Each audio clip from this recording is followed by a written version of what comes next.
Debout Congolais, unis par le sort, unis dans l'effort pour l'indépendance. Je suis Félix-Antoine Tshisekedi Tshilombo et le 20 décembre, je suis le numéro 20.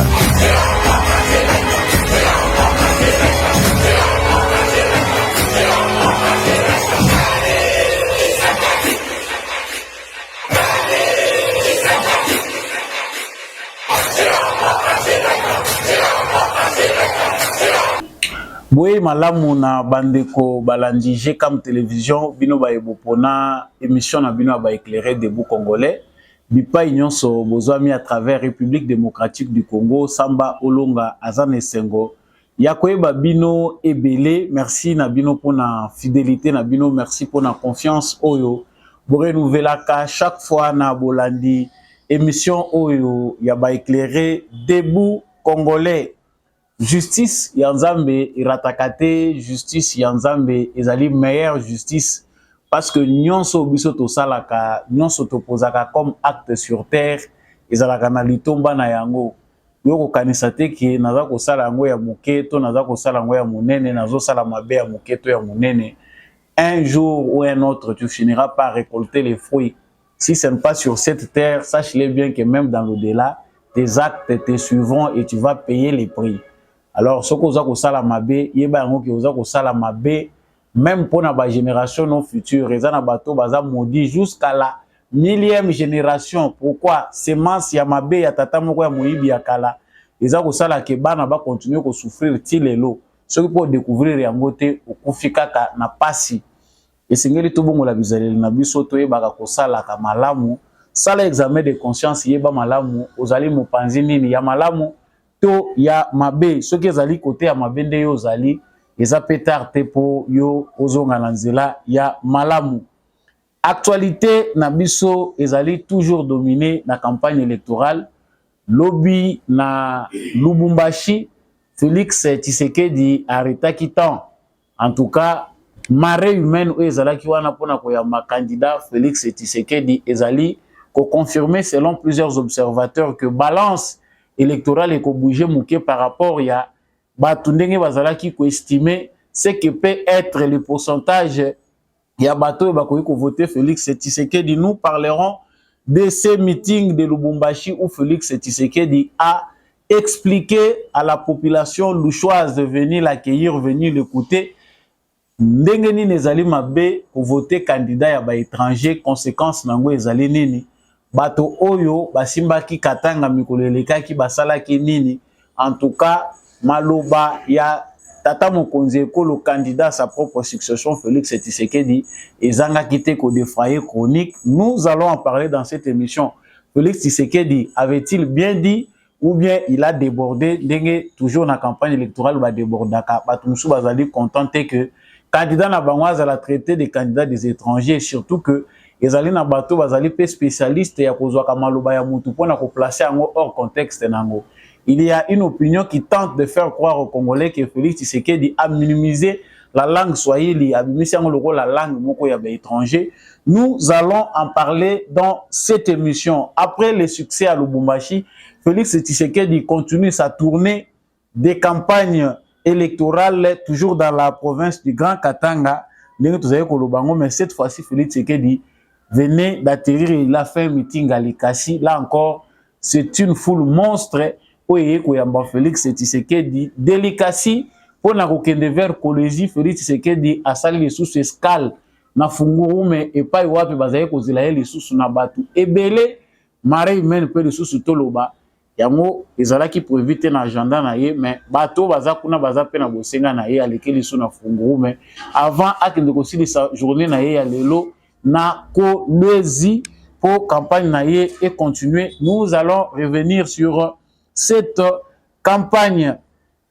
La campagne électorale, c'est aussi Moïse Katumbi qui s'annonce à Kinshasa pour ce week-end. Moïse Katumbi a choisi la place Sainte-Thérèse Njili pour Nabato Bayebi Ville à Kinshasa, c'est à Tchangu, district ya Tchangu, commune ya Njili. Na place Sainte-Thérèse nde Moïse Katumbi a sali kosala a sepeli kosala ba premier pas na ye ya campagne na ville ya Kinshasa. Observateur ebele baza ko trouver en dignité. Balobi ba stade mibale eza polele, ya 20 mai ezali pe eza kitoko, babongisi nyonso. Ya martyr pe eza pe polele, babongisi kitoko. Pourquoi choisir un petit endroit comme si on était dans une ville d'1 million d'habitants?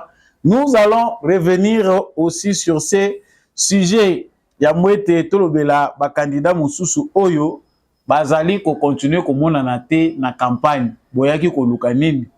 Ndeko moko atuni ngai na tuna candidat Denis Mukwege ezalaki campagne ya vaccination to ezalaki campagne électorale. Balimwe bango nyonso bakei wapi? Est-ce que Denis Mukwege finira par rallier la candidature de Moïse Katumbi? Ça aussi on se pose des questions pour tout le belayango après alignement ya Sesanga oyo atiki candidature na ye pour soutenir celle de Moïse Katumbi. Il y a des tractations qui se font dans l'ombre. Batubalobi que makambo ezali koya risque ezali que na dernière semaine il y a campagne ba candidat mususu ba s'aligner derrière ba mususu parce qu'il s'agit d'un seul tour. Nous y reviendrons. Ezali na journal moko allemand ezali kolobela likambo etali ba conflit entre Kassaïen et Katangé. Existe-t-il un conflit Kassaïen-Katangé? Il y a ce journal-là allemand dit que, outre les résultats où ils ont publié une élection, il y a déjà un conflit qui réapparaît entre Kassaïen et Katangé. Qu'est-ce que ce journal-là voulait dire?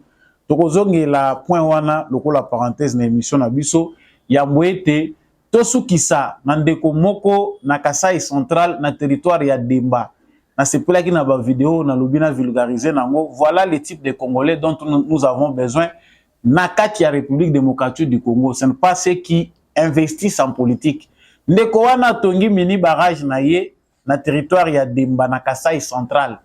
Courant ya kitoko bandeko kuna ba vivre courant, soki ya ko commercialiser ngo, soki ya ko sala nini. J'ai pris cette vidéo na bato batindela ki ngai pona ko valoriser initiative ya ndeko yo. Autant que vous ne pouvez pas faire 30 ans, 40 ans, 50 ans en Europe pour revenir au Congo uniquement pour faire la politique. Il y a plusieurs façons d'aider le Congo, non seulement pour créer un parti politique pour gouverner Mboka, mais il y a aussi d'autres façons de le faire. Vous verrez les images à la fin de cette émission. Na tondi bino lisusu botondi mingi pendandenge. Bo sepelaka na basango ya mwana mboko samba olonga bo partageaka basango ena bolingaka penza que biso to continuer ko kende liboso soki ozana nous abonner na chaîne OT na sengi na yo ko s'abonner ko cliquer sur cloche à notification liker p partager vraiment information oyo chaîne oyo eza ko mataka mikolo nyonso grâce na bino. Merci na ba nouveaux abonnés na biso de partout où vous vous abonnez. Pour les comptes de la chaîne GCAM Télévision, en tout cas, maboko polele to ya bibino bokomi pe moko na kati ya ba na famille munene o to benga ka famille des éclairés, bato yo bomona ka musika, des gens intelligents qui comprennent le sens de l'intérêt général. N'oubliez pas de nous dire depuis où vous suivez Debout Congolais, aux Awazalendo, to pe faire des na motema depuis wapi, il faut les mentionner. Nazongi na actualité na biso ya mokolo lelo ya mbona kota na actualité oyo nalingaki na faire revivre bino na nubumo na ba revers ya campagne électorale parce que ba candidat baza ko kanisa ke soki okei osali meeting eza lokola o s'adresser na ba mouton ba kolanda yo kaka mbala moko eshili lokola ba yoki ngai na salaki plein. Yo kangi kaka photo zuba image okanisi que le travail s'arrête là. L'être humain est différent d'un animal. Nyama okoki ko sa memba nyama mususu soko beta kayeka banzete finalement ko banda ko benga ya yakate. Mais ba vidéo naza ko lakisa bino awa ezali ba vidéo ya ba impression ya bato ba utayi kolanda meeting ya Moïse Katumbi na Gemena. Tolanda bande kwana na bokebi isi matozongi.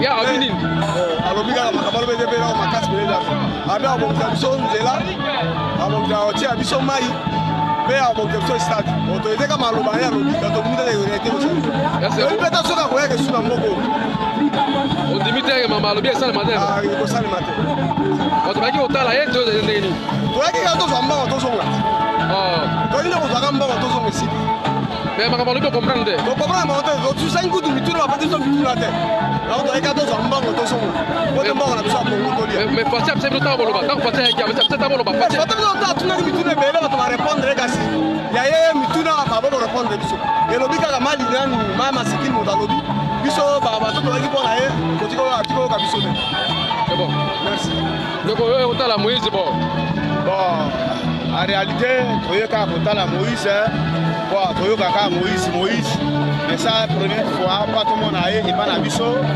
na Sidi Ubangi un grand Équateur na province à Sidi Ubangi koya na ye oye koyoka ye plan société na ya yeli biso mais to moni ele ko za essentiel te parce que baya kaka na ngonga oyo ya campagne pa baluka pouvoir ceux qui bazui malobe belé baloba ka ba réalisateur te alobi problème ya courant problème ya mai mais ça dire que aye pe courant quand même ezali pe moi ndamwa courant et mon encore mais essentiel le paysan oya ibiso yo tape koyoka tonalité na ye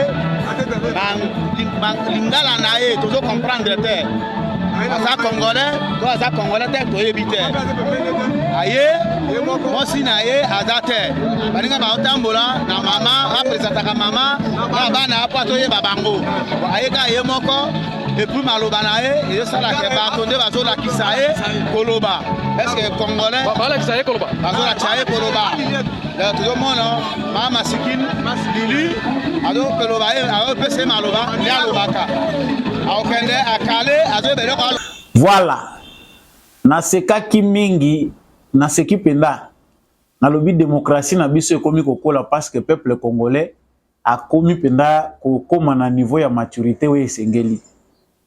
C'est vrai bato bakendaka na ba meeting mais ba candidat ebele tous les candidats nanu ba comité na respect oyo ezalaka ya public respect ya population donné oyo yo ozokende ko mobiliser pour ba voter pour na yo koyeba ko respecter procédure koyeba que tango naza koloba bato baza koyoka nga baza pe na capacité ya ko réfléchir sur ba dire nanga et puis de prendre une décision.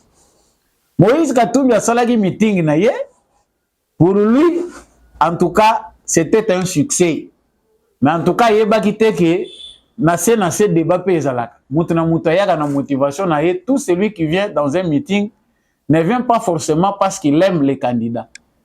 Les gens après ça il y a un débat tango bato bazongaka na oyo aza mayele na oyo aza mayele te na oyo aza mayele koleka na bango nyonso basalaka débat et débat wana nde permetaka que opinion ezala forger nde omonaka ke majorité ya opinion ezali o se balancer contre candidat tel.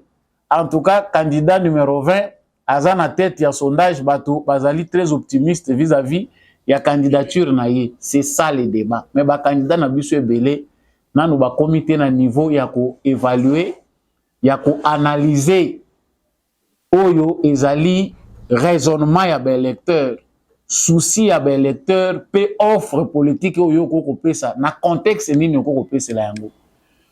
On a compris ici que Moïse Katumbi fait des discours qui ne sont pas bien préparés. Il n'entre pas vraiment dans le cadre et le contexte congolais pour comprendre ce que les Congolais pensent et ce que lui doit dire, ce qu'il propose, ce qui est négatif dans son image. Moïse Katumbi a bien montré.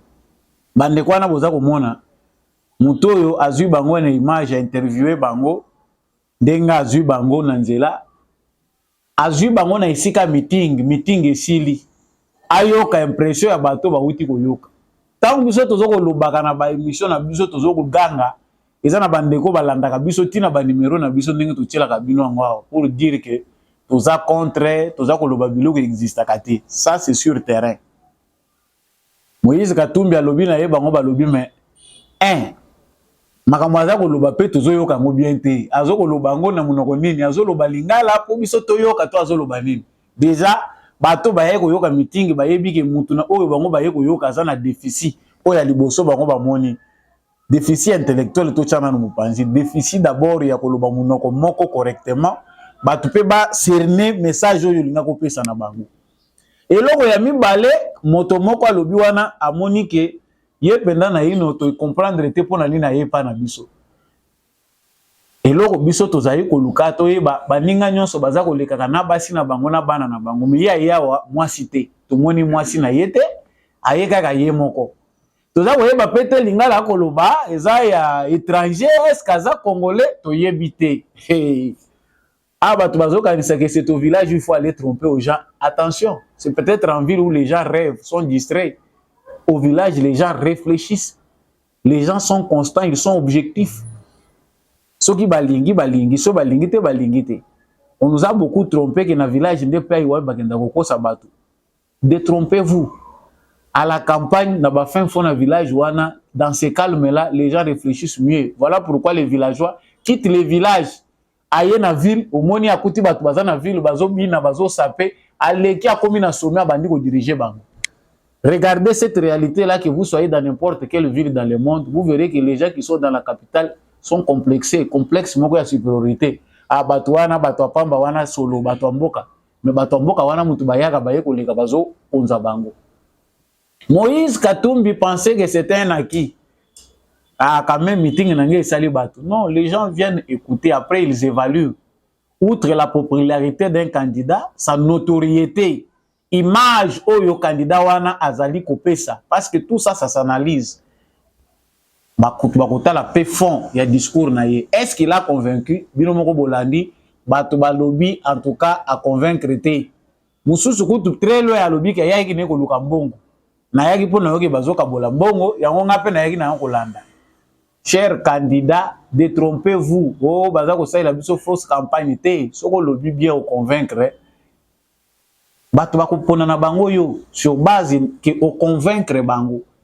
Et loko eza pasi awa na République démocratique du Congo ezali que exercice oyo ezali première.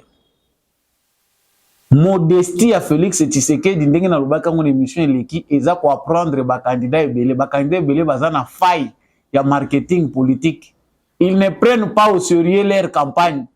Ba bazomo nango eza kaka ndenge to yebeli Congo na ye. Tshisekedi a libéralisé l'espace politique. Tshisekedi a permis à ce que démocratie na biso e banda kokola bande botame eza kaka bébé ti lelo. To apprendre pe que na kati ya kokende kosala campagne, il faut avoir un discours convaincant. Lelo face à un démocrate bien préparé depuis crèche. Depuis azalaki kuna na maboko ya mama ba préparer la démocratie. Il est démocrate. Faites votre campagne librement, allez convaincre. La preuve en est que Katumbi ba pekisi était pour az étranger, non, on l'a laissé calmement. Donc naningaki na banda vraiment na maloba bandeko parce que na trouvé qu'il y a un mot très mature, c'est un sens. Ça démontre quelque part que le peuple congolais a atteint un niveau de maturité nécessaire à la concrétisation de la culture démocratique. Ce qui n'a pas province nyonso ya Congo, batu baza ko raisonner ndenge bandeko na biso wana na geme na ba penser après meeting ya Katumbi, on pense que le Congo sera libre, le Congo sera épanoui. Parce que ce sont les citoyens, le niveau d'éducation, le niveau d'instruction, maturité à tout un peuple de déterminer changement, tout peu développement basali koluka.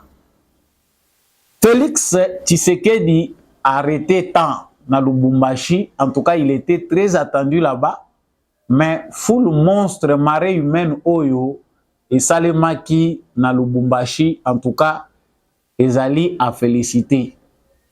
Na calcul ya bato belé bazali kosala calcul balobi en tout cas espace Grand Katanga ezali acquis na Moïse Katumbi. Simplement biso ba musu toza ko accepter ngote parce que c'est une analyse biaisée. Kolobake parce que parti ya Katumbi c'est le seul parti oyo siège nango bake ko vendre sango na province. Dire que c'est parce que Katumbi vit là-bas à l'intérieur que Katumbi tout lui est acquis, c'est faux. Les Congolais réfléchissent. Natiki binobo vivre dans l'ambiance wana na kansa d'abo monaki yango, mais il faut vivre cette ambiance ezali ambiance moko ya communion entre un candidat très aimé par sa population et puis nous revenons.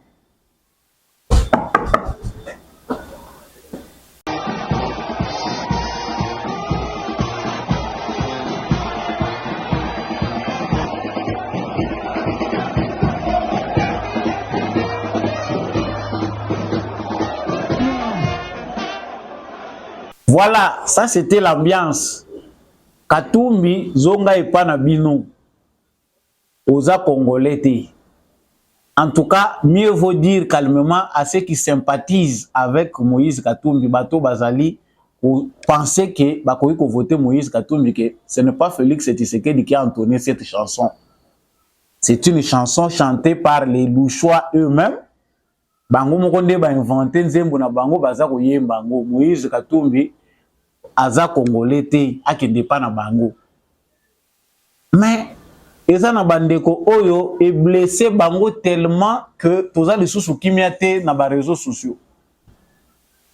Qui pense que c'est Tshisekedi qui a poussé ces gens-là à faire cela. Bandeko na ngai. Voilà tant que ça kabino que campagne na cadre de démocratie ezama sécurité. Ça avec Kabila on n'avait pas vu ça. Les gens n'avaient pas le temps de suivre les discours. Awa, tout ça qu'on apprendre que dans une campagne électorale, on ne vient pas seulement pour présenter son bilan. On ne vient pas seulement pour présenter ses réalisations. Mais les candidats doivent aussi analyser les failles de son adversaire. Batu baza kotala en face, otali toza ko monango eza ko lega kuna na États-Unis. Trump aza ko se focaliser na Pepe Biden. Qui aza muto asa lemba tala yi omoni aza ko imiter yena ko imiter alobi asa lemba tala ndenga aza ko sala oyo aza muto akoko diriger Amérique te. Trump chaque fois aza ko takiner Biden abi oyo boza ko voter oyo eloko nini obuno boza ko luka bo voter oyo aza na ye mutu te ya ko voter alinga kufa ko ya ko kufela bino.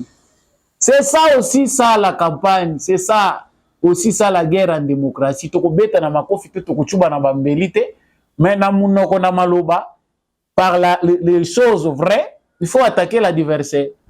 Bato yo baye ko sympathiser na Tshisekedi, bato yo baye parce que baza d'accord na Tshisekedi, na bao baye ko yoka.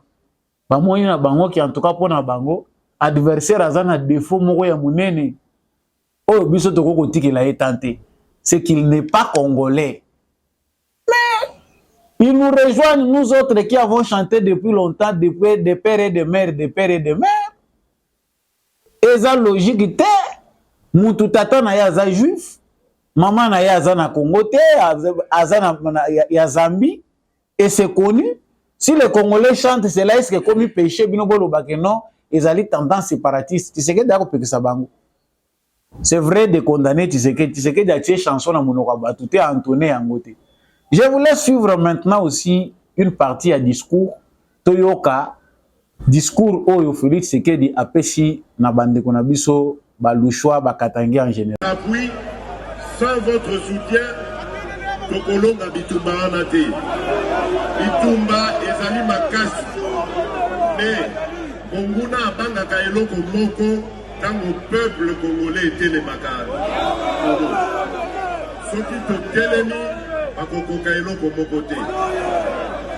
Bokeba na banguna bakomi bachanger stratégie. Liboso bazalaki ko attaquer biso via ba rébellion lokola bazosala lelo na M23, mais lokola ba meli pema bayebi que tozali na ba élection bazui ba candidat na bango sikoyo. Bazala ba candidat na bango. Candidat na bango bagoya pe awa bakoloba na bino pe amjambo bakandidat na bino bagosema pe na swahili awa bakoloba na bino katanga ni yetu lebokeba na banguna potango bazalaka na katanga basalaka eloko moko te.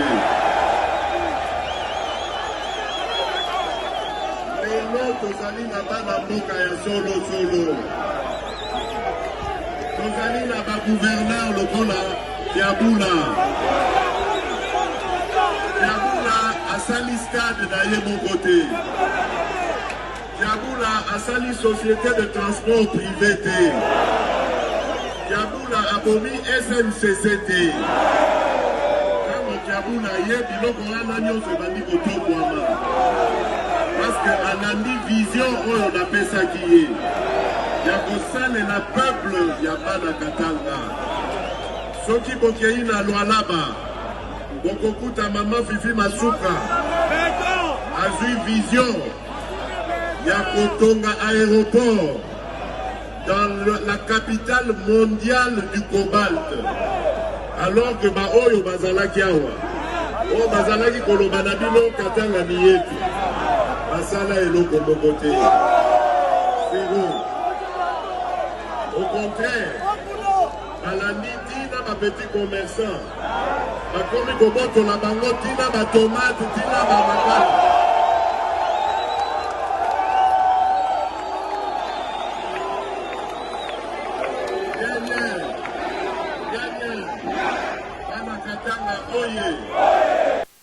Voilà. Félix Tshisekedi azali kubeta makofi sangan là où ça fait très mal. Et ça, nous ne devons pas prendre ça à la légère. Tshisekedi, bamususu bazo critiquer balobi que il n'a pas le temps de parler de ses réalisations. Et il est en train seulement de s'attaquer à Katumbi. Mais vous êtes des farceurs. Tshisekedi n'a pas le temps de chanter bilan tout le temps. Le bilan doit parler de lui-même. Les Congolais, même dans les fonds, dans le village, même dans le village, il y a un musée. Papa ya Joseph Kabila. Officiellement, que papa ya Joseph Kabila. Bana baza kotanga na mabele. Il a fallu que Tshisekedi aille pour bakende kotongila bana wana école. Vous pensez que bango bako réfléchir? Le bilan parle de lui-même. Et Tshisekedi a beaucoup de personnes. Il a beaucoup des alliés qui parlent de son bilan. Tshisekedi ne peut pas passer dans son meeting pour insister sur message déjà saturé. Il doit aussi parler de l'essentiel. Il a fait des choses, les Congolais ont vu, c'est aux Congolais de juger. Mais Tshisekedi a kangi le kofi. Ah, tozo poussa na maleme na semaine ya suka ya campagne. Mutu moko ko piquer crise. Parce que awa ta na zolo bageti Tshisekedi dans école, batu musu bazo kanisa geza ba éloge. Toza ko bet non, toza ko mona biso nyonso toza ko analyser ba adversaire na lobaki lobi awa ke aller regarder sur terrain panteza makasi. La plupart des candidats ne prennent pas la propagande au sérieux, ils ne prennent pas la campagne électorale au sérieux. Ceux qui sont sur terrain, ils sont inexistants. Même Katumbi qui paraît être le principal challenger, il a fait Tshisekedi, il ne se fait pas voir. Il minimise la campagne de proximité. Azako ça la campagne de Likolo. Tant que yazo kitakaka Likolo ndenga azako se contenter na ba foule ya première ligne. Okui na province wana, okui kaka na chef lieu ya province wana osali meeting olongwe. Mais Tshisekedi azana ba lieu oyo bazako tambola na ba territoire nyonso. Donc s'il faut parler, les 145 territoires de la République démocratique du Congo, ils allaient encercler na ba lieu à Tshisekedi. Bien organisé. Dans une campagne, on ne doit pas seulement se contenter de sa popularité, ni encore moins de sa notoriété, ni encore moins seulement de son bilan. Il y a beaucoup de choses qui entrent en compte. Le marketing aussi, ça joue. On prend seulement un petit exemple. Kabila Joseph a fait rêver les gens. Batumususu balongwa na ba village baye Kinshasa. Prêt à se battre dans le village à l'obi. Donc, Moutazo Longwamboka yé na idée que Kinshasa est comme poto. Jean-Marie Kassamba Senga ba Congolais bolimbisi.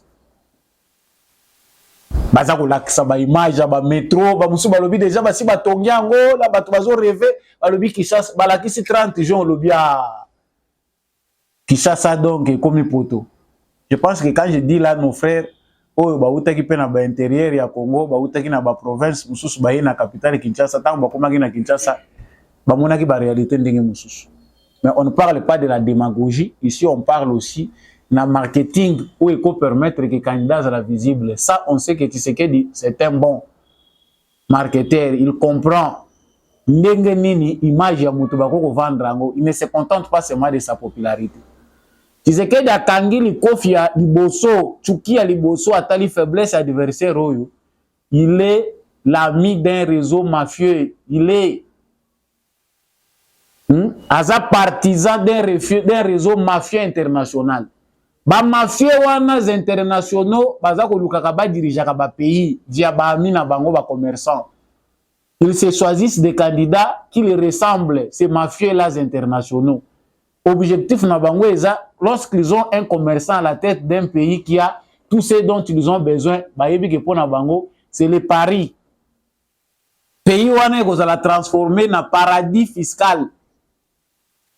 Donc bakoya basomi, ba etikali kaka basoma na bino bato bakomisa bino ba esclave parce que l'esclavage moderne existe. Quand on vient piller les pays au baza kozwa les minéraux les plus recherchés de la planète pour na ko kende nango ko sala ba technologie moderne ba pareil eza ko eza lié na technologie moderne, mais bato yo ya mboka wana baza kozwa même pas 10% ya o ezo ko bimana mabele na bango. C'est de l'esclavage moderne. Tout ce que dans lobby, c'est les candidats de l'étranger. Bapayande bazalaki na souci na ye et c'est visible. Bato bayaki awa croyant que baye comme observateur, ba constater que pantele ki makasi. Malgré tout ça to ko salo Tshisekedi afongoli ba congolais misu et puis ye moko Tshisekedi azo veiller à solo. Bakaki bisaka bakei. Et chaque économie c'est moyen musosa zo sala calcul na butulo sa monnaie zake. Lobby ba annulé campagne électorale, élection ezalate.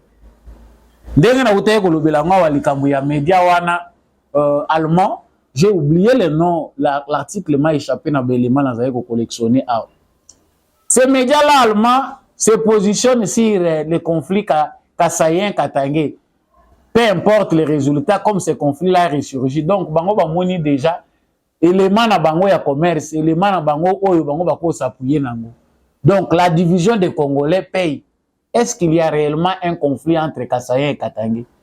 Bazako wele la mine. Les terres ou quoi? Parce que un Kasayen, surtout qu'on bien en bongo, Kasayen qui va au Katanga, oh ezalipe source na bango, mabele na bango paye. Parce qu'ils ont la même histoire. Les Katangais, les Kasayens, c'est un Katangé authentique. Bakendaka koboto la mapango ya bakasayen ya bakatangé bavandi na kati parce qu'un chinois qui arrive au Katanga qui a ses moyens, il achète une parcelle, il fait son commerce. Les Kasayens qui vont aller au Katanga, c'est comme d'autres investisseurs qui viennent de partout. Akoya azako teka, akoya azo sala makamuna azo sala. En quoi? Donc vous verrez qu'il n'y a pas un conflit qui existe entre Katangé et Kasayen. Mais ce conflit-là refait surface chaque fois que des gens qui ont leurs intérêts là-bas veulent profiter de cette corde tribale-là pour sala ezali ba dessin na bango. Félix Tshisekedi alobi mabete alobi malamu, c'est ce que les Congolais doivent mettre dans leur cerveau. Il n'est plus question parce qu'il s'agit de haïr Tshisekedi ou parce que Tshisekedi ne a satisfaire yote na battante na yo, de laisser à ce que le pays aille entre des mains non sûres. Outre le fait d'être les représentants d'un réseau mafieux à l'international, Moïse Katumbi a les mauvaises étiquettes d'être aussi un criminel financier. Ça, on en parle dans toutes les émissions. Au dirigé Katanga pendant 8 ans, 9 ans, Tolo. Mounene nango ezalaki, ba réalisation ezalaki nini? Soko tongi école eza ya yo, bi eloko nyonso yo oza kosala ezaka ka o eza na intérêt na yo. Otongi stade, oh non ya tongi stade te non. Le travail d'un gouverneur n'est pas de réaliser ba biloko ezali na profit na ye individuel. Donc les Kaboula oyo bato baza ko critiquer, les Fifi Masuka ne sont pas là pour faire leur propre commerce. Ils doivent réaliser ce qui va dans le sens de l'intérêt général, intérêt ya bato ya province wana nyonso. Si c'est un stade, et ça stade il y a l'État pour l'intérêt ya bandeko nyonso ya Lubumbashi. Yepete mutabomia SNCC. Donc naza koyebisa bino bandeko campagne électorale ekotika bato musu ba handicapé parce que ba mutsusu ba monaka ngo eza pété. Oye kokosa ba Congolais de manière superficielle, au lobby que voilà ça sera tout, je vais partir. Même les médias internationaux qui sont mobilisés à vouloir encore manipuler l'opinion congolaise savent que cette fois-ci, la tâche est très difficile. Tshisekedi atie barrière na mundele na niveau moko akosakana te. Tango azolobake tomelisi bango pema sur le plan sécuritaire, plan na bango à travers ba rébellion, toza ko bundisa bango lokola bakoki te balingi baya ko imposer biso maintenant ba dirigeant na bango na ndenge na bango. Mais qu'est-ce qu'on n'a pas dit dans nos émissions? Makambo Tshisekedi aza koloba lelo, tolobi yango ngonga nyonso. Tshisekedi ne doit pas compter sur la communauté internationale. Tshisekedi va compter sur son peuple. Tshisekedi va compter sur le peuple congolais à comprendre que maturité na biso na moment oyo nde mutu eza mise à défi. Mindele ba komi na niveau ba yebi que Afrique est déjà libre. Il faut pas fabriquer la biso ba candidat. S'il a une nationalité douteuse pour na bango, c'est un bon. Il faut pas fabriquer. RFI, France 24, TV5, tous les médias internationaux, ils sont mis en contribution. Batie babongo na bango comme ils l'ont fait dans le passé. Pour dire aux Congolais, voilà, Tshisekedi n'est pas quelqu'un qui vous faut. Voilà les candidats que nous vous présentons. Tout Royo est simbité. Tshisekedi en tant que marketeur, aza penda mobali ya solo. Eza difficile na moment ya lelo au traîner ba Congolais. Loko la vao to monaki ya la muka na fayulu na 2018 parce que ba Congolais belé batengama mitu. Cette fois-ci, il y a une bonne résistance. Moi, là, je remercie tous les Congolais qui se sont engagés dans cette guerre. Les Congolais qui comprennent, qui doivent aider les aveugles à voir. Partout où vous êtes dans les réseaux sociaux, c'est ça le travail pour la patrie. Nous ne pouvons pas laisser des farceurs, des ennemis de l'extérieur manipuler nos compatriotes faibles. Il faut biso mokoto sunga ba compatriotes na biso. Le plan des médias occidentaux ici, c'est de créer toujours la cacophonie. Créer des crises qui sont inexistantes sur le terrain, mais bango baza ko inventer ango. Ce sont eux qui nous ont prédit qu'après 2018, il y aura guerre civile. Le rôle va publier Tshisekedi, il y aura guerre civile, Tshisekedi ne saura pas gérer le pays. La réalité est contredire, banalise nyonso bolandaka na ba TV5, bolandaka na ba RFI, bolandaka na ba France 24. So les assemblées longa mutaza ko loba a aux yeux ngoka ndenge wana bango baza très professionnel, bango nde ba yebi Congo koleka biso. C'est vrai, ils sont aussi professionnels dans le vol, professionnels dans la désinformation, professionnels dans le cadrage, dans la manipulation. Donc, le dire de Tshisekedi à Lubumbashi résume tout. Makofi na ye ya campagne yangoana. Le bilan de Tshisekedi, c'est un bilan oyo. Seuls les gens intelligents résument ça avec beaucoup de patriotisme. Parce que Batebele Bandeko s'attendre à un miracle. C'est vrai, nous avons vu le miracle, mais qui peuvent apprécier le miracle na niveau esengeli? Quand Mouto est sensible spirituellement, il y a un miracle salami. Tant que Félix Tshisekedi a eu pouvoir haut le main, continuité à lutte à tata na ye, sans que l'issasi est là. Batebele Balobaki a bateki mboka, Tshisekedi a quelque chose pas Kabila. Les gens n'ont pas cru au miracle alors qu'ils priaient.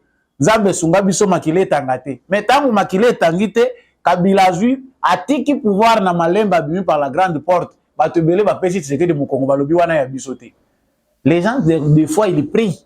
Ils sont dans des églises, ils sont dans des loges, ils sont partout mais ils ne comprennent pas ba yebelo ko balukakate. Donc aujourd'hui, chers Congolais, ce que Tshisekedi dit est vrai, nous sommes en guerre. En guerre contre qui? Contre les ennemis de cette nation qui ne veulent pas qu'on s'organise. Entre nous, c'est normal. Entre nous, c'est normal. Mais il n'est pas question qu'un étranger vienne ici nous imposer, nous dicter sa loi. Et ça, sérieux, Babundi na Tshisekedi yao. Parce que tant que ça, il faut tout rappeler à les Congolais. Vous avez analysé la campagne de allez regarder le réveil de la médaille. Katumbi, sur le plan déjà diplomatique, il était sous test. Il a le soutien de tous les mafias de la communauté internationale. Que c'est un bon candidat pour eux parce que c'est le statu quo, la continuité de l'exploitation du Congo au détriment des Congolais. bapesi ye test pona bango bayebaki que ba compliqué Tshisekedi awa bayinisa bato ya est Goma, Bukavu, Nord Kivu, Sud Kivu, bato ebele le Congolais en général bayina Tshisekedi pour la question de la guerre. Dire que Tshisekedi n'a pas réussi, ce sont les articles toza komona baza kopondre biso. Félix Tshisekedi qui n'a pas réussi à rétablir la sécurité. Alors que ce sont eux qui sont à la base de cette insécurité. Ba yindi seli Tshisekedi yakaka ko négocier awa. Soko ndimi ko négocier na M23 guerre ici sila kinango yonde ozo comprendre makamute, tu ne sais pas comment négocier. Et les Katumbi et les autres qui veulent s'annoncer en sauveur, ba yebi ke bango plan na bango soki lelo ça peut se faire à nandoto que bazu pouvoir. Sachez-le que les M23 va côté la guerre, mais ça veut pas dire qu'ils sont partis. On va brader encore le pays. Nous avons le choix entre les candidats de la sauvegarde de l'intégrité territoriale et celui des étrangers. Ça, ce n'est pas un discours à cacher. Et quand le Tshisekedi le dit tout haut, nous nous apprécions parce qu'il ne faut pas cacher la vérité sous prétexte que oh nin. Et Tshisekedi qui en parle, a toujours regardé position en tant que père de la nation. Nous n'avons pas droit à nous diviser. Toza bana ya tata moko, toza ekolo moko, tokoyi ko kabwanate. Ils ne font pas qu'on soit divisé. Ba message ya haine ezana esikate, to inanate. Les uns vont aller prendre seulement bazui une partie ba lobby Tshisekedi lobby ba koya koyela bisabino na Swahili. Donc Tshisekedi a dénigré la langue Swahili et Chimbite trouver un autre argument. Quand c'est bon, on apprécie tous. Quand c'est mauvais, c'est mauvais. Donc, cette phase de Félix Tshisekedi Alouchi annonce des coups. Nous nous prions seulement que la campagne électorale puisse atterrir na kimia nyonso. Bamususu, bazana ba raison na bango bazotala ndenge nini, bako empêcher que l'élection ça le matin. Vous qui avez les ailes là, vous qui dites que Dieu vous écoute tant, genoux et à terre matin, midi, soir, priez. Les ennemis du Congo ne veulent pas des élections. Ils savent que Tshisekedi a déjà gagné. Banda Kala, avant que tu aies une campagne, mais avant campagne Banda, et avait déjà sondé Batali Balobi, non, tout le monde a linga mabouete. Et souvent, muto yo peuple a linga mingi, bango balinga yete. Soko moni muto mindele baza ko telemela, ye wana nde ya malamu pona biso. Oyo mindele balingaka ya mabe wana za pona binoti. Chers frères congolais, mabe ya Tshisekedi na koloba wana que ezali candidat ya ba étranger to moni yango te. To moni mabe ya Tshisekedi kuna te. Les Louchois, les Katangais en général, tous ceux qui sont dans l'espace Grand Katanga, si vous réfléchissez, vous avez déjà bien le message. Sur quoi réside notre combat? Si c'est un combat entre deux frères congolais qui n'ont rien à voir avec un réseau mafieux à l'international, ça devait se comprendre. On a tout ça l'analyse équilibrée. Maintenant, à un moment où, en tant que Congolais, je comprends la réalité, je la transmets comme telle. Nous n'avons pas d'intérêt derrière un candidat qui participe à un réseau mafieux. Bakoro bango babongisi soki lelo Katumbi a comme président de la République et un intérêt à Congo te. La religion, la façon ya Katumbi a résoudre le conflit à zako lobana 6 mois wana. C'est le Congo qui va encore en souffrir. Voilà pourquoi test na Goma est échoué. Katumbi nyonso ezalaki kope kufaki mukolo oyo asukeli kaka. Ake Goma asali fiasco, Nord Kivu, Sud Kivu fiasco, mindele balobi tout le monde est le retour au landata aux oyo kisabiso soni parce que même tricherie en va planifier kango ou atteindre ata moi minimum pour baya ko bambela o ba ko bambali kolo wana baluka ndenge nini ba ko lamba ngo pour ba présenter na monde que c'est Katumbi qui a gagné les élections mais batali nombre ya ba raté balobi oyo et comme que déjà mabe. Katumbi était contraint, j'ai fait les analyses la fois passée. Il a quitté à Longwe Est, Aza obligé, Akimana Numba, qui se ressourcer dans Katanga pour montrer à ses amis que non, je suis encore là, ce n'est pas ce que vous pensez. Kamina, Kalemi, c'était la réponse pour nakolakisa bango que je suis encore là. Bongo yo comme un président parce que katanga mbeko voter yo. Donc pour conclure ce point, Félix Tshisekedi à Lubumbashi bouleverse les plans. Bande kona biso bakatange bakosela kabino makambo mingi. Awa baza kosala calcul na bango balobi que c'est le Katanga qui va voter Katumbi à 100%. Est-ce que vous êtes d'accord avec ça? Vous, Katangais, êtes-vous d'accord avec ça? C'est faux. Félix Tshisekedi yeyo na likasi. On voit encore là-bas, c'est des masses de foules, même si les foules ne votent pas. Mais on sait qu'il est bien accueilli, il est chez lui. Dans la campagne, ils ont bien organisé, il n'a pas de problème. Quand Félix Tshisekedi va aux hommes na kazo tambola, funguru mezalaki na calcul te.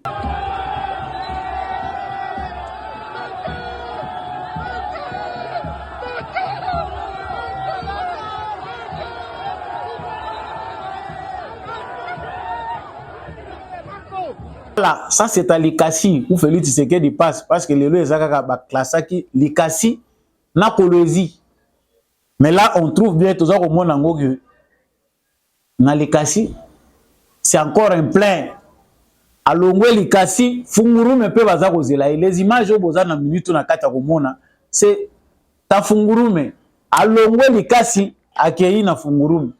Na fungurume c'est que vous voyez là ça se passe à fungurume qu'il n'avait même pas prévu. Baebise papa oko leka wate fole que l'appelle sous na fungurume. Aleki na fungurume pour aller terminer à Kolwezi. La seule campagne naza ko continuer ko lobelango, toza ko tala comme des analystes, comme des observateurs sur terrain. On ne sent pas les autres candidats, baza ko mona na te. Et na mitu ya ba Congolais dans les débats publics tant tozo mona pante za makasi, fossé se créer za moulaï. Et car les amoulaïs entre Tshisekedi n'a pas d'adversaire naïe. Pourquoi? Parce que sur terrain, ils n'ont pas fait les bons calculs sur base il y a quoi que l'élection est salima. Nombreux étaient distraits pensant que l'élection est salima. Voilà pourquoi ils ont disparu. Bande Gobaza retourne à Balobi, mais où est passé Denis Mukwege? Martin Fayou, le prochain endroit au Kendeza Wapi. Mbongo ya carburant et sili ou bien il va encore cotiser pour babakisela ibacha carburant. On sent maintenant que na koyungula wana ndenge baza koyungula omoni ke belé kitaka nango ezaka ka kelke mbumande etikalaka. Donc ceux qui oza na omuke okoleka na otango baza koyungula wana. Donc vous aurez compris que nos frères congolais ne sont pas sérieux. Makambo belé za koleka na Congo c'est parce que nous-mêmes nous ne sommes pas sérieux. Moïse Katumbi à Kinshasa meeting populaire au terrain Sainte-Thérèse d'Indjeli. Test ya liboso Moïse Katumbi qui vient na Sainte-Thérèse, c'est samedi le 9. Il a choisi la place Sainte-Thérèse Ndjili. C'est à Tchangu, na ville ya Kinshasa. Mais batuni mais campagne aussi la bienté. À vrai dire, côté la boye, tout le monde dit déjà que, en tout cas, Moïse Katumbi a essoufflé à solo. Azali très essoufflé. Dès que moi, je soufflé dans l'ito, il n'a pas tout ça côté la naïe. Tout le monde mais c'est ici que la démonstration doit se faire. Un grand candidat dans une ville de 15 millions d'habitants ou plus, selon les estimations.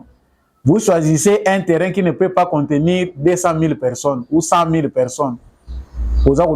C'est que lui-même sait que Kosimba te to bandela nanu awa totala soki Kosimba bongo tokende kosuki sakuna. Ou bien ils en ont testé to bandana na Sainte-Thérèse tokende kosilisa na 20 mai parce que stade de martyrs ils a vite ils a muto akozala aza proclamé samedi azati 20 mai pe ils a wana ils a kozela bato hein stade Tata Raphaël ils a koluka ils a koluka pe bato bakende ko pesa mbongo kuna bokoti sambongo bosala meeting na bino. Mais Moïse Katumbi préfère Sainte-Thérèse.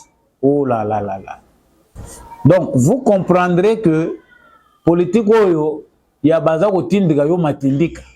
Nous avons dit dans plusieurs de nos émissions que le jeu de Katumbi ce n'est pas un jeu pour devenir président. Ça nous devons le retenir. Moïse Katumbi joue un jeu de complications. Mais nous, en tant que Congolais, nous devons profiter de cette adversité pour verrouiller ce pays pour de bon. J'ai Moïse Katumbi a joué. Katumbi sait qu'il ne sera jamais président en RDC. Mais c'est un candidat du désordre, candidat de la division, candidat qui va permettre que Kope ya Bamindele Simba. Bango moko Bamindele baza kotala ke na balance eza possible te. Ça tu ko meka meka. Osali entrer na espace Grand Kasai par le Sankuru. Fiasco akimi espace Grand Kasai. Na Kasai pe kuna batu balemi baza ko zele balobi bon yo yaka to koyamba yo. Opesa biso vérité ya makambo ezoleka na malemba nkulu po lo baka pété. Makambo biso ezoleka na malemba nkulu. Toza ko zela opeto poser ba question. L'espace Grand Kasai est difficile d'entrer pour Moïse Katumbi. Il peut aller, les Kasaïens sont très tolérants, mais il y a des gens qui sont curieux, et ceux qui ont besoin d'argent, ils ont besoin d'argent. Mais on sait que sur base de ce qui s'est passé au Katanga, Moïse Katumbi n'a azali kwa tisser un tribal. On dit maté candidature à Moïse Katumbi. On dit maté discours à Moïse Katumbi. Et surtout qu'il ne convainc pas. Pas à sauter à l'Équateur.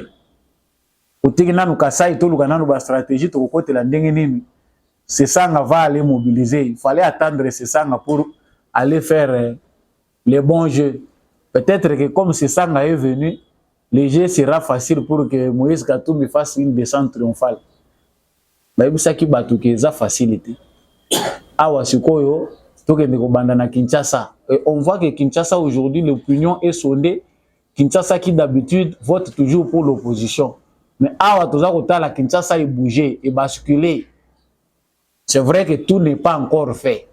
C'est vrai qu'il y a des mécontents, des gens peut-être qui ont leurs ambitions au bazali ko juger tu sais que par rapport au rapport individuel. C'est que ce qui a touché n'a été c'est qu'à ça les côté. Mais quand on regarde Kinshasa, on voit que Kinshasa est en quatre opposition. Yango ndeko lobia ke ndeko mekana no place oyo to ko sala to éclairer to la kisi. Oboyi nzonga munene. Pour drone ko matalikolo batala capacité na yo ya mobilisation. Ça c'est encore un test, un grand défi pour la Kinshasa. Et sachez que Katumbi ne vient pas à Kinshasa seul. Et ça, une initiative n'a été, ça va tester. Quelqu'un qui est téléguidé de l'extérieur, bon, le rôle na est awa, ici invité, qui n'est comme na ouest, va à Kinshasa. Partout ici, on est en train de voir, batu ya laboratoire na ye, où ils allaient banda mboka ndé mutu baza kota la carte, qui n'est comme na Kinshasa total na nous sait que ça va donner. Et ils ont besoin de conflits, et ils ont besoin de guerres civiles, ils ont besoin de division des Congolais. Comprends qui veut, chers Congolais, la vérité, le choix vous appartient. Donc, bosu kisi awa, ndeko mukwege, message na yo batindela kiyo, aussi ozwaki yango, campagne, ezalaki campagne électorale, to campagne à vaccination. Sikoyo awa, toza komona yo malamu te sur le terrain, après avoir vendu votre pot de docteur contre celui, celle de l'homme politique, Yebisabiso suite Ezanin. On nous dit que des tractations continuent.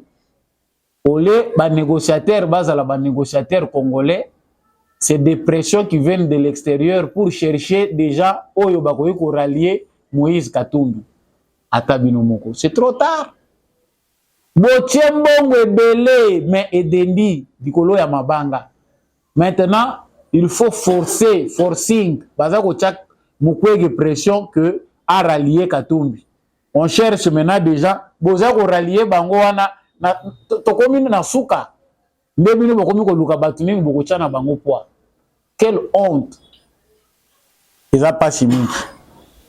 Na lobaki na kosuki sa émission oyo na ndeko moko asali mini barrage na Demba na Kasar. Nazali ko maîtriser malamu te ndeko oyo to papa oyo aza à la base ya initiative ya projet oyo. L'électrification en République démocratique du Congo n'est pas seulement une affaire d'État, mais ça fait investissement. Oyo batu bakoyi ko sala na ba territoire na bango, na ba village na bango, na ba province na bino. Bomoni ndeko asali test oyo bomoni bien que il y a possibilité à travers ba rivière otoza na ngwe belé na ba province na biso de faire des mini barrages ko permettre que électrification ezala na ba village na biso na ba territoire na biso ko créer même industrie na yo sur base ya barrage na yo moko oyo créer. Bogumeli mingi na service ya mundele 40 ans, 50 ans na poto, 30 ans, 25 ans. Bo travailler na ba entreprise wana. Bo moni technologie ndenge zo sala. Vous avez la capacité de solliciter des grands projets au Bakoya dans un village.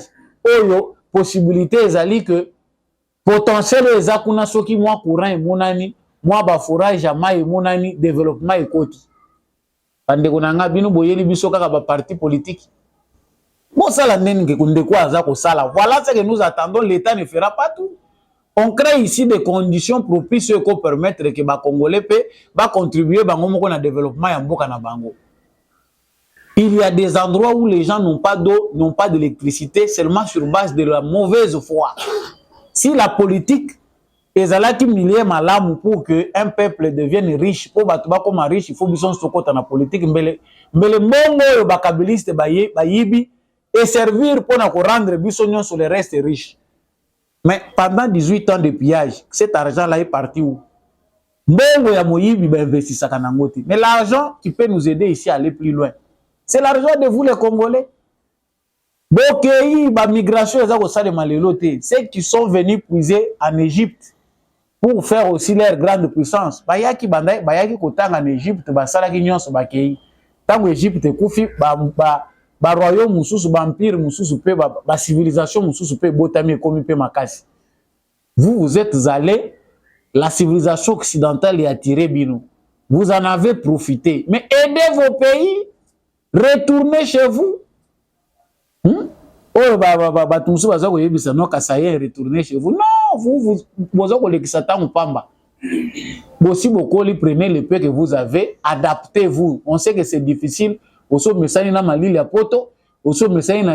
faites quelque chose. Au lieu seulement de critiquer de loin, faites quelque chose, même peu, pourvu que l'ancêtre n'a pas place Bazali, qu'il repose en paix, que tu as fait au moins quelque chose chez toi. Émission Mukola Lelo et Sukiwana, nazaki na esengo koyeba bino ebele boyebi ke tosangisaka makambo ebele soki na sepelisi ote eza pe lebele na ngai tokotikala ka ba Congolais to lingana bomoko pe eza mutu ya po ete mboka na biso yeba kokende liboso de partout bolandaki émission ya mwana mboka Samba Olonga télévision ezalaka ngonga na komi na suka na tondi penda botondi mingi na ndekombi ya chako simbaki biso na caméra pe na réalisation pour cette émission oye comme la bino botondi na ba candidat nyonso député ndenge bomoni ba fiche na bango na kati ya émission oyo debout congolais Freddy Ngwama l'élu d'Ilebo papa apôtre Gérard Kabeya professeur candidat ya Tchangu merci mingi na l'homme de la vérité des urnes Jean-Louis Timbalanga merci beaucoup à papa Maurice Kikangala depuis l'Irlande papa Boniface Mpunga. Merci à maman Bill Bilonda, papa Kennedy Mukendi, papa Jeff depuis l'Australie. Tous ceux qui suivent cette émission, en tout cas, je vous porte à cœur. Boza Ebele, Bolinga Kasamba, Olonga, Osepela Kane, Peseli, Oyo, Zalakana émission, Oyo, tous les mbatena pour défendre le Congo, Bendele Kweyate, Fardese na motema, Wazalendo na motema. Soko sabona kite, abonnez-vous, partagez, likez, commentez, dites-nous. On se pèle une émission Oyo, PCA prestation depuis ville Nini à République démocratique du Congo, depuis province Nini, topé pays Nini à travers le monde. Naï na pesibino, au revoir, tout mon année prochainement.